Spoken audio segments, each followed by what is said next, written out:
고난주간을 지나며 예수님께서 가신 고난의 길을 따라 나선 성지가 좋다. 예수님께서 예루살렘의 멸망을 예언하시며 흘리신 눈물을 기념하여 세운 눈물교회.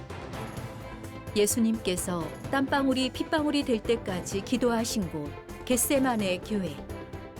고난주간을 지나며 예수님의 발자취를 따라 십자가의 사랑과 은혜가 가득 넘치는 성지 순례의 현장. 그 예수님의 발자취를 따라 지금 바로 출발합니다. 자, 감람산이 이렇게 보여드리고요. 감람산 넘어 예루살렘을 보고 계십니다. 자, 오늘은 이 감람산의 또 다른 교회, 눈물교회와 이제 겟세마네를 찾게 되겠는데요. 먼저 이제 감람산에서 한번 예루살렘을 한번 전망해 보는데요. 성지순례를 오시게 되면 정말 언제 보아도 우리의 마음에 감동을 주는 예루살렘의 모습이고요. 이것은 2025년 3월 초에 찍은 화면인데요. 이제 드디어 이스라엘 하마스 전쟁이 이제 어느 정도 안정이 되어가고 드디어 성지순례객들이 예루살렘을 찾습니다. 네, 이제 겨울도 끝물이면서 화창한 예루살렘의 모습. 예, 사순절 기간에 예루살렘 전경입니다. 다윗 이후 3,000년간 유대인들의 거룩한 도시이면서 예수님 이후 이 기독교인들에게는 2,000년간 구원의 현장을 확인하기 위해서 오는 거룩한 도시 예루살렘입니다. 네, 이렇게 이제 감람산에서 보면 감람산 정상에는 승천교회가 있고 또 바로 그 옆에 주기도문 교회, 그리고 지금 저기 내려다 보이는 것은 이제 예수님이 곧 멸망할 예루살렘을 보면서 우셨다고 하는 눈물교회가 있고요. 쭉 따라 내려가면 저 밑에 6월절 만찬을 드시고 주님께서 기도하셨던 겟세마네 교회가 있습니다. 예루살렘을 바라보이는 감람산의 겟세마네와 눈물교회, 주기도문교회, 승천교회, 그리고 베다니 쪽으로 bet박의 교회까지, 정말 이 감람산은 예수님의 아주 중요한 마지막 한 주간 또 주님의 많은 이야기도 있는 곳인데요. 자, 이제 우리 눈물교회로 한번 내려가 보고요. 차가 많이 잘 다닐 수는 없지만 그래도 차가 지나갈 수 있는 공간이 있고, 주로 우리는 걸어서 이렇게 내려가기도 하고요. 자, 이렇게 해서 우리는 눈물교회를 찾는데 이 길이 정말 예수님께서 마지막 종려 주일 때에 입성하신 길이면서 예수님께서 예루살렘을 찾으시고 bet박에와 오가셨던 길이기도 합니다. 예수님의 생애 마지막 한 주간을 남겨두고 종려 주일에 입성하신 이 예수님의 입성 길입니다. 언제 봐도 은혜로워요. 예, 이렇게 예수님은 예루살렘과 감람산 넘어 베다니를 오가셨고요. 특히 마지막 한 주를 남겨둔 종려 주일 때 이렇게 걸어 예루살렘으로 입성하셨습니다. 예, 특히 무엇보다도 이곳 중턱에 주님의 눈물교회, 도미노스 플레빗이라고 하는 주님의 눈물이죠.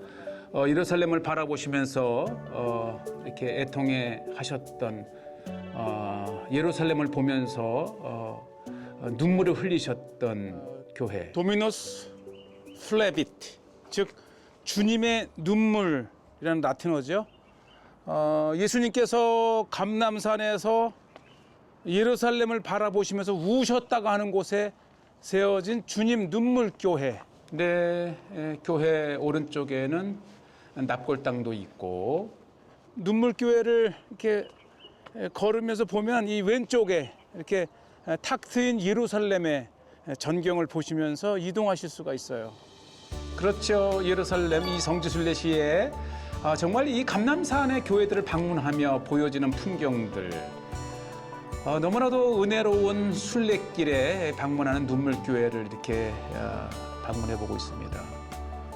바로 역시 안토니오 발루치가 건축한 눈물을 형상화한 교회. 이 성지에 정말 많은 이 성지의 교회들을 건축한 안토니오 발루치라고 하는 정말 유명한 건축가가 주님의 눈물을 형상화해서 건축된 교회입니다.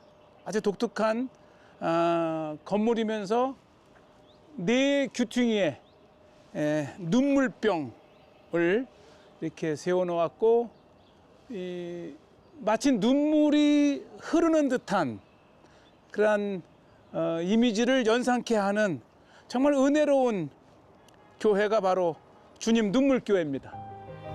이미 순례를 다녀가신 분들에게는 너무나도 또 추억의 은혜의 모습이죠. 이렇게 눈물병이 네 귀퉁이에 이렇게 세워져 있고 또 특히 이 교회 자체가 이렇게 마치 눈물을 흘리는 듯한 그러면서 창문을 통해서 건네다 보이는 예루살렘의 모습. 아마 예수님은 이 모습을 보시면서 네, 이렇게 예수님은 한날 감람산에서 이렇게 예루살렘을 바라보시면서 완악하고 목이 굳고 더디밉고 선지자들을 돌로 치는 이 예루살렘을 향해서 연민의 눈물을 흘리시면서 곧 멸망할 예루살렘을 보시면서 우셨다가 하는 곳입니다.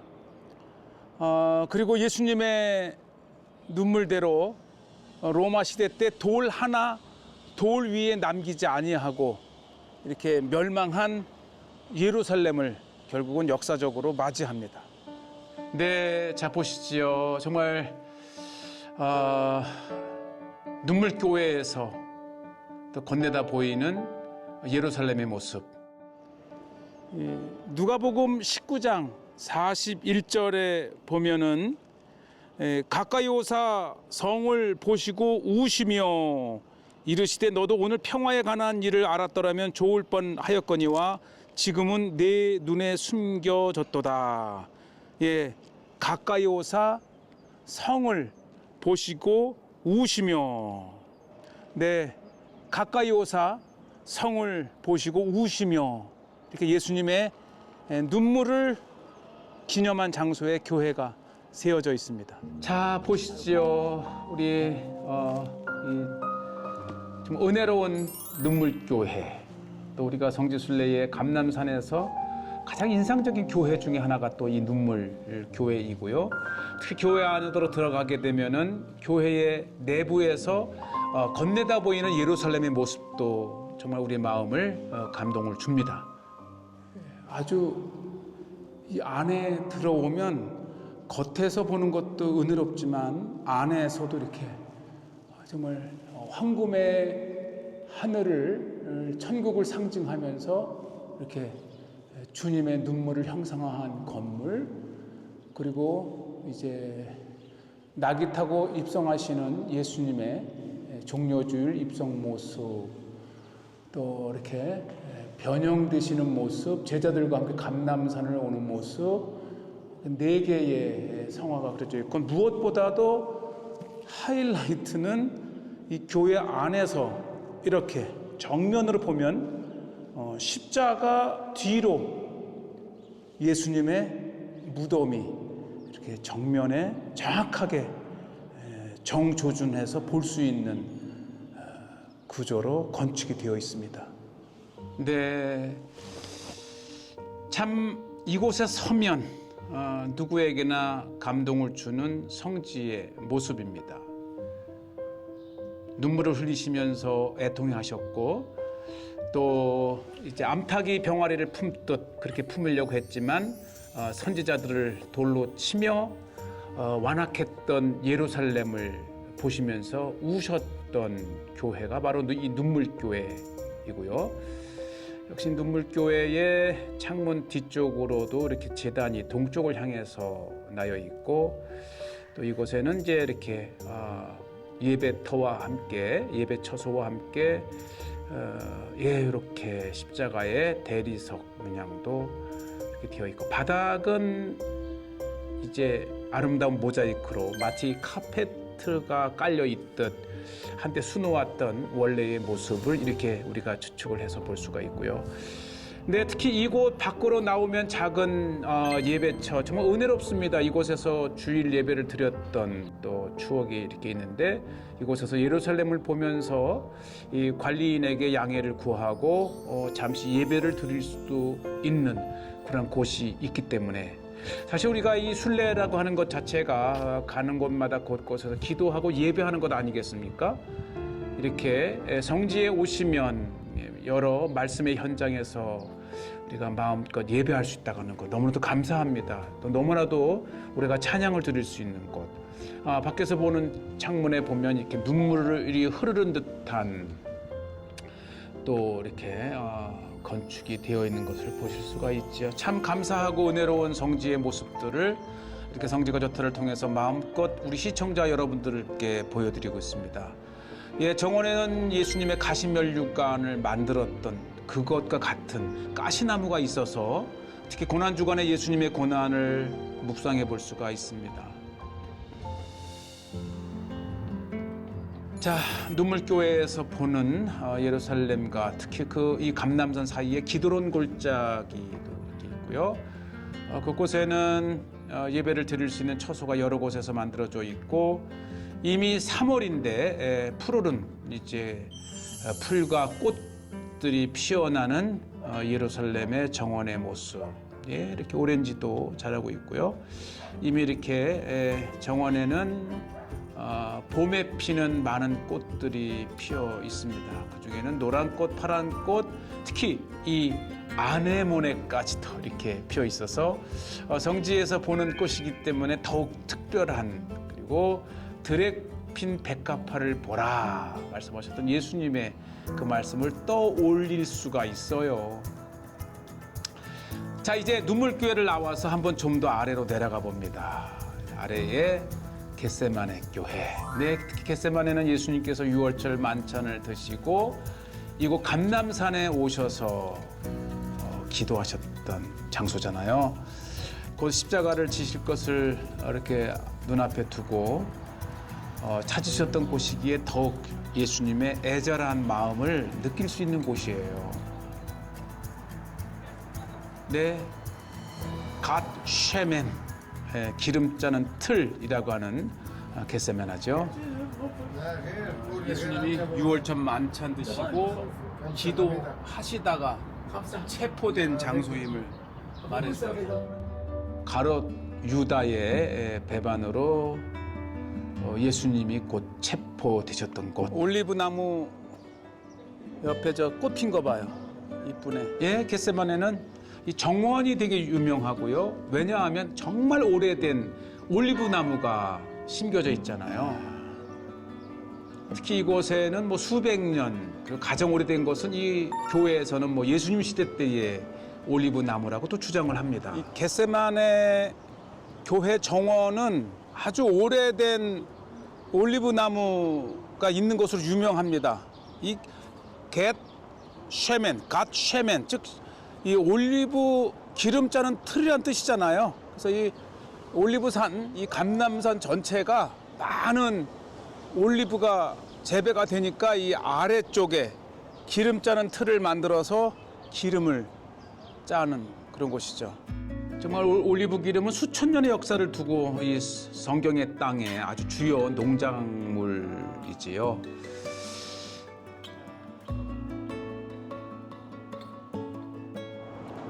겟세마네 교회 이렇게 정면에는 우선 동상 4개가 있죠. 마태, 마가, 누가, 요한 사복음서의 저자가 이렇게 세워져 있고 이제 예수님과 천사와 이렇게 돼 있어요. 이 장소가 이제 마태복음 26장에 보면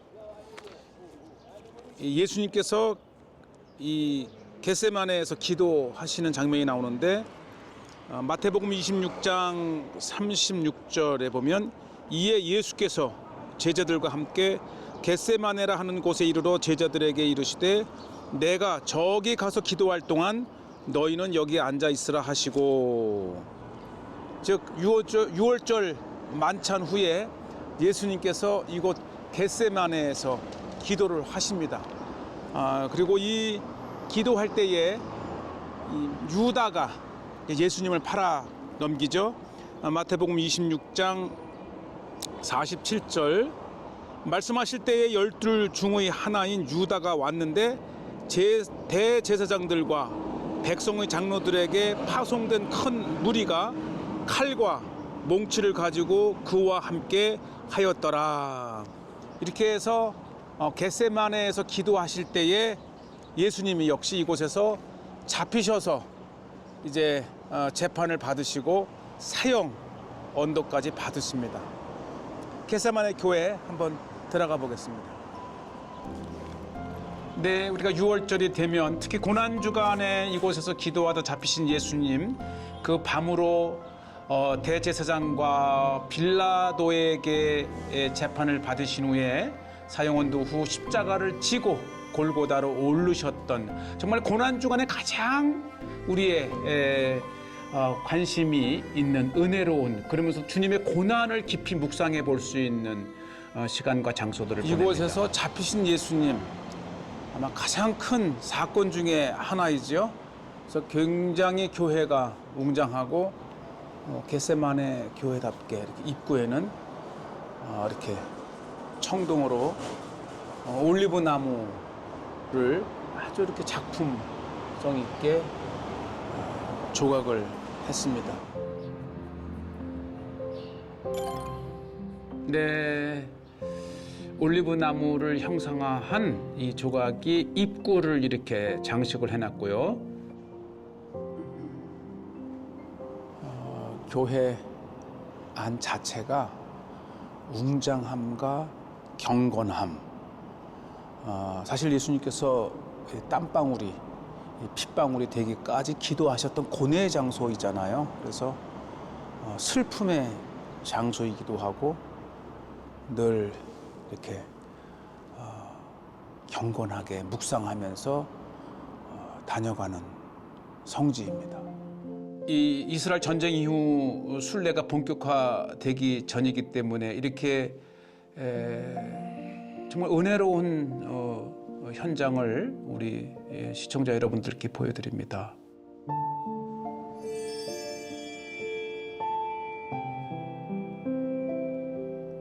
예, 슬픈 비둘기의 은색 동상, 그리고 예수님이 기도하셨다고 하는 그때의 그 바위, 그리고 제단 위에는 기도하시는 예수님이 이렇게 그려져 있고요.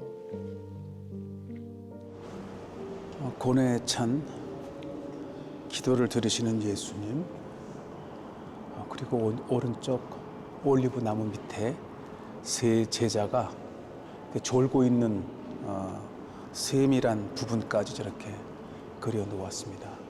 겟세마네에 기도하시는 예수님입니다. 예수님이 기도하셨다고 하는 바위와 그 터 위에 세워진 교회의 성화까지, 특히 고난주간에 가장 우리의 마음을 은혜롭게 해주는 현장을 이렇게 우리가 성지가 좋다에 소개를 하고 있습니다. 여러분들도 함께 방문한 듯이 은혜를 함께 나누시기를 바라고요.